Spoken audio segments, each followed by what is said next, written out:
ginpapasingunahan niya na hanaton bungtuhan tanawan an athletic meet han magkaturudilain nga elementary ug high schools nga member towns han Area 1 hitong DepEd Leyte.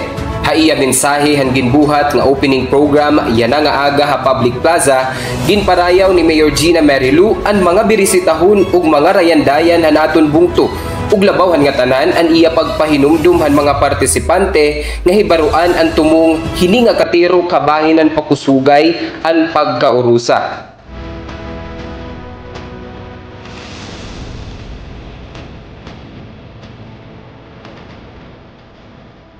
An Area 1 ingin kukumponer han mga eskwelahan han mga bungtuhan tanawan, Tulosa, Babatngon, San Miguel, Santa Fe, Alang-alang ug Palo.